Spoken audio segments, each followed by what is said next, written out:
advantage. Player knocks on the ball. And I've done the same thing. Beginning of the season, player knocks on the ball, I'm blowing the whistle for a knock on. Just when the other team picks it up and has nobody in front of them. Please recognize you've made a mistake. Don't worry about it. You already called advantage. Call the scrum. If you want to, you can apologize. You say, sorry, next time I'll do longer advantage. Do the scrum, do what you're supposed to do. The whole point of advantage is that if one team's done something wrong and the other team can gain advantage, you want to give enough time to do that. If it's a penalty and it means the other team's going to be back 10, and just as you call that penalty, the team who would be awarded that penalty does a knock-on, which is a scrum. Now you blow the whistle, you're going to take the penalty, which means the opposition has to go back 10 yards rather than being 5 yards back from a scrum. So you want to be able to play that sort of thing. It allows play to be more continuous. If there's a knock-on, the other team has the ball and they've advanced, let's say 3 or 4 yards, no point calling the scrum. They've already gotten as far as they can. And if they have the numbers, let's see what they can do. It can get very boring if we just, and I'm going to say when you get the younger kids, and there's some coaches who have been better than this than I'll say myself. If it's the younger kids and the pass is slightly forward, you might consider allowing that. Okay, at least in the first half of the season, so that play keeps going on. I saw, I'm going to say, in U11 passes that were slightly forward, but he was calling it for both teams, and yes, it was letting play go on, and I'm sitting there as a coach and a referee going, oh, okay, that's cool. By the second half of the season, that wasn't being allowed. But yeah, let the kids get used to the passing, and let the coaches, what needs to be done is if the referee's being tolerant, please, coaches, don't add that tolerance so much to your practices. Get them to learn. You don't have to tell them, but get them to learn that what you really need is to pass it flat or backwards, not forwards, because by the second half of the season, that won't be allowed so much. Again, referee is sole judge. There are times when you might call penalty rather than the scrum, and that team would have, for some reason, preferred the scrum. What matters is what you thought is appropriate as the referee. Now, you can tailor the situation as you go along. Let's say one team is really good, the other team isn't so good. If the good team does a knock-on, maybe you give the scrum immediately to the other team because you know they're not going to be able to get advantage out of it. If the other team does a knock-on, maybe you give more time to the attacking team because you know they might be able to take advantage of that situation. It's your call for that. And we already covered for the young and experienced. If there's little things that are just slightly wrong, maybe you live with it as a referee. You explain to the coaches, maybe, look, this is stuff that I'm allowing right now. You can see that now. Please understand as the season goes on, it's going to be handled more tightly. Next slide, please. That's the scoring. And we all know this. The try is 5 points. I'll say this, and I don't know if you guys do this yourself. First week or two, and I've already done with the parents, I explain where rugby came from. I explain how soccer's played in England. Rugby school decided to pick up the ball, not just pick it up, but run with it. So it became rugby football. Of course, it's the kind of football that is played at rugby school. Rugby went where all the Brits went, so it got to the United States, and Americans, being Americans, decided they could change the rules, and so they made it American football, Harvard versus Yale. And if you looked at any of the pictures of that first game, it would look like a very bad rugby game, as opposed to American football. I explained how you have that scrum where everybody's bound together. I said, everybody sees that, and it doesn't make much sense, does it? You don't know what's going on. Stretch that sideways, that's your offensive and defensive line in football. So, you know football. Somebody asks you, why do they have this offensive and defensive line? I guarantee you most of the people are going to go, well, that's just the way it's done. Well, I'm sorry, in rugby, that's just the way it's done. You can go through a bunch of other things, but the strange thing is if you explain how you stretch out, and that's your offensive and defensive line, all those football people that don't understand rugby, they sit there and go, oh, okay. Basketball. Basketball got invented by Naismith, who was a rugby coach looking for something for his players to do in the wintertime. So the lineouts that we have is the old jump ball. Kids 20 years old won't recognize it necessarily, but parents will recognize it, and so now they understand that rugby is the precedent of 2 major American sports. So, and the try is there because in the beginning of rugby, when you touched it down, it allowed you to kick for a goal, and you only got points if you converted the kick. So the score allowed you to try for points, and now the try itself, which is touching the ball down, is worth 5 points. And you explain that it's by touching the ball down, which is where touchdown in American football came from. And of course, yeah, you don't have to touch it down anymore. So 5 points for the try, 2 points for the conversion, 7 points. So you can point out to those football people. A lot of rugby scores pretty much reflect the type of scores you would see with American football, except maybe more. Excuse me? Except we used to be 4-3. Doesn't matter now. And we get to set. Us old folks, don't muddy the waters for the new ones. If you have someone that's really interested in rugby, you can bring all that. But right now, just you get to relate them to football, and you go, oh, okay. Penalty kicks are 3 points.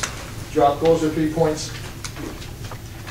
They don't happen too often, but I'll relate the situation that we had. We were playing the Exiles, and the Exiles player had a runaway, and they were already pretty much, they had to win already. That player, that ball carrier, he's going full speed, stops 25 yards away and does a drop goal. Converts. So I'm watching it, I'm going, well, there's another score, and I'm on and I'm coaching, I'm not reffing. And he just dropped the goal, and it's like now, what I need to encourage everybody here, teach the kids how to do a drop kick.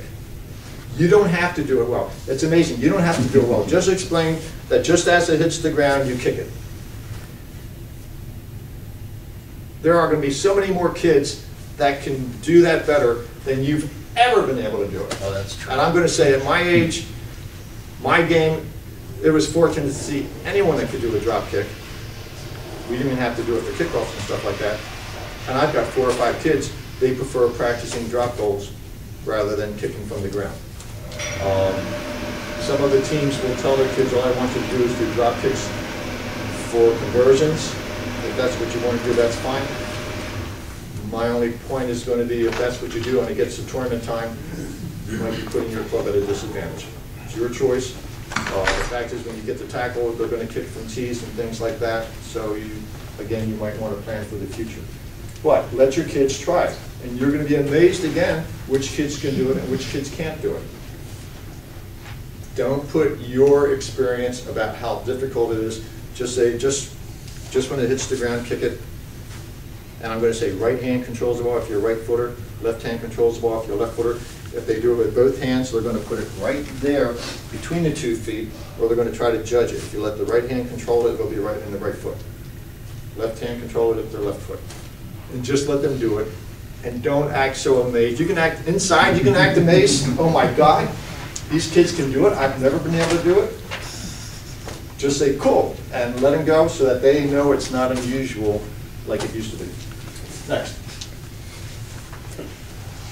Foul play. Biggest thing is people should not be running into people.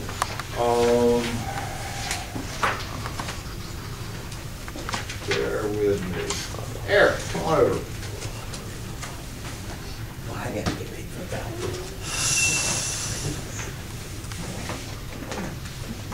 Eric's the ball carrier. He's starting back here coming this way. I'm standing right in front of him, not moving. He's at least 5 yards away. If he takes the ball and runs into me, who caused the collision? You did. Louder. Ball carrier. Ball carrier. It's his fault. Think of it like basketball. Who did the charge? Okay? If I'm standing here and I got all kinds of room and he runs into me, this is dangerous play, this is foul play, penalty against him for running into the player. Okay? If he's coming through and I'm here to do a proper tag and he steps through, and as I do the tag, I step in front of him, causing the collision, then it's my penalty charging. And what I've started doing is just the basketball thing, charging. What should be happening is he's coming through, the tag should be to make the tag, not to stop the ball carrier from running. Everybody understand that? If you have a scrum and there's a weak side, and the ball carrier decides to go weak, and you have a defender that's sitting there in that narrow space, I'm sorry, the ball carrier doesn't get to run into him or her. The position's already been claimed by that person standing still. It's the responsibility of the ball carrier not to run into them. We already talked about when the ball's on the ground and opposition players are going for the ball, you can do equal and opposite pressure with the shoulder. You can't elbow the person back, you can't shove them back or anything like that. If both players are doing the handsy thing with each other, but it's safe enough, I say the referee just sort of ignores it, see how play goes, and at the next time explain what they're allowed to do as opposed to what they're not allowed to do. If you see an immediate shove, you have to decide as the referee, should you immediately blow the whistle for the penalty because you consider it a major safety issue, or is the player okay and you're going to do the advantage and see how play finishes and then come back and instruct that player what they are not allowed to do. Players should not prevent opponent from tagging ball carrier. There is no blocking in rugby. We'll have some kids that will forget that in the beginning of the season. It's up to the coaches to teach it and it's up to the referees to enforce it. Usually it happens pretty quick, and I'll say in the first game or two, usually what happens is somebody forgets, you call it and the kid goes and remembers it. Let's see. Players may not twist, grab, push, or shove opposition. It's tag. Okay? Everybody needs to be working to what the whole premise is of why it's a tag game as opposed to a tackle game. You got a question? Yeah, quick question on obstruction. Only obstruction if it actually obstructs, We're going to have correct? obstruction at the end. Okay, very good. No worries. Okay. Next slide. Opposition make. Eric, let me borrow you again.